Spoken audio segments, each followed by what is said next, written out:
10 मार्च यानी कि कल विधानसभा चुनाव के परिणाम आने हैं, क्योंकि उत्तर प्रदेश में कौन जीतेगा कौन हारेगा, किसके सर पे जीत का सेहरा होगा और कौन हार का मुंह देखना पड़ेगा। कानपुर में अगर बात की जाए, कानपुर में 10 विधानसभा सीटें हैं जिसका परिणाम कल आना है। कानपुर के गल्ला मंडी में इसका भारी सुरक्षा व्यवस्था के बीच में मतगणना होगी और हमारे साथ कुछ आम जनता भी है, उनसे जानने की कोशिश करते हैं कि आखिर इस बार विधानसभा चुनाव में किसके सर पर ताज बंधेगा और किसको हार का मुंह देखना पड़ेगा। हमारे साथ कुछ लोग मौजूद हैं, उनसे जानकारी करने की कोशिश करते हैं कि कल मतगणना होनी है, किसके सर पर ताज बंधेगा और किसको हार का मुंह देखना पड़ेगा। क्या आपकी राय? हार का मुंह तो उनको देखना पड़ेगा जो विधर्मी लोग हैं, जो देश का हित नहीं चाहते और हिंदू मुस्लिम की लड़ाई करवाते हैं। जो कि हमारे आज माननीय अखिलेश जी है, उल्टा सीधा बोल रहे हैं कि ईवीएम हैक कर लिया जाएगा या ईवीएम की वोटों की चोरी होगी। इस तरीके की फालतू की बातें करने से क्या होगा।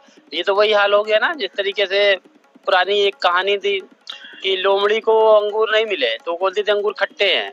वही हाल तो आज इनका माननीय अखिलेश जी का हो गया कि जब वोटिंग दी जा रही है एग्जिट पोल के थ्रू, तो वो देख करके बिल्कुल हड़बड़ा से गए क्या होगा क्या नहीं होगा। इसमें उल्टे सीधे बयान दे रहे हैं, अपने ऊपर ही इनको काबू नहीं रह गया, कंट्रोल नहीं है, क्या बोल रहे हैं क्या नहीं कर रहे हैं इनको समझ नहीं आ रहा है। और इनकी जो समाजवादी पार्टी के जो कार्यकर्ता थे वो तो और बौखला गए हैं। कहीं पे भी कुछ लोग खड़े हैं तो उनसे फालतू की बहस कर रहे हैं, डिबेट कर रहे हैं कि एग्जिट पोल पे इनको भरोसा नहीं है। चलो वो भी छोड़ देते हैं, कल 10 तारीख है, कल सब कुछ क्लियर हो जाएगा, उसके बाद देखते हैं तब ये क्या करेंगे। तब तो मुझे लगता है ये अपनी सीमा ही पार कर जाएंगे। हो सकता है मुझे तो कहीं ये भाजपा के कार्यकर्ताओं से लड़ाई ना कर लें, किसी तरीके का विरोध ना कर लें। हम तो ये देख रहे हैं जो कि हमारे जो भाजपा के लोग हैं इतने शांत स्वभाव के हैं कि अभी तक वो कहीं पे भी कोई या नेता या कार्यकर्ता कहीं कुछ बोल नहीं रहा है, कोई नहीं बोल रहा है। देखा जाए तो सभी जगह सपा के लोग जो हैं तो ऐसी पोस्ट ऐसे कमेंट कर रहे हैं जो कि चाहे तो हम उसका जवाब दे सकते हैं, लेकिन नहीं, हम तो जीत रहे हैं ना। जो जीत रहे होते हैं उनकी खामोशी ही बयां कर देती है कि इनका क्या परिणाम आने वाला है। और ये परिणाम 10 तारीख कल है। कल हम लोग हर्षोल्लास के साथ जहां जिस विधानसभा से हमारी सीट निकल रही है वहां पर हम धूमधाम से फूलों की होली खेलेंगे। ये तो हम लोगों का प्लान है और हम लोग भारतीय जनता पार्टी कार्यकर्ता हैं, शांति से बैठ के 10 तारीख का इंतजार कर रहे हैं। क्या लगता है इस बार जिस तरह से विधानसभा चुनाव है, एग्जिट पोल भी भारतीय जनता पार्टी के पक्ष में आ गए, लेकिन विपक्ष लगातार ये कह रहा है कि हम पूर्ण बहुमत सरकार बनाएंगे। आपको क्या लगता है कि किसकी सरकार बनेगी? विपक्ष बौखला गई है और भारतीय जनता पार्टी की पूर्ण बहुमत से सरकार बन रही है। कानपुर में 10 विधानसभा सीट है, कितनी सीटों पर भारतीय जनता पार्टी का कब्जा होगा? 10 की 10 सीटों पे होगा। हमारे साथ और लोग भी हैं। जिस तरह से आप साफ तौर से देखा कि आप लोग कह रहे हैं कि भारतीय जनता पार्टी की पूर्ण बहुमत से सरकार बनेगी। हमारे साथ और लोग हैं, उनसे जानकारी करने की कोशिश करते हैं कि आखिर कानपुर में 10 विधानसभा सीट में किसकी जीत होगी किसकी हार होगी। कानपुर में 10 विधानसभा सीट है, आपको क्या लगता है कितनी सीटों पर भारतीय जनता पार्टी और कितनी सीटों पर समाजवादी पार्टी जीत हासिल करेगी? मुझे तो बस ये लगता है, मेरे हिसाब से मैंने जो एनालिसिस करा हुआ है, 10 विधानसभा सीटें उसमें से बीजेपी 8 सीटें तो जीत रही है। 8 सीटें पूरी जीत रही है। क्या लगता है किसकी सरकार बनेगी? सरकार तो बाबा की बन रही है, जिस हिसाब से माहौल है और लोगों में मैंने भी देखा कि उत्साह बहुत है।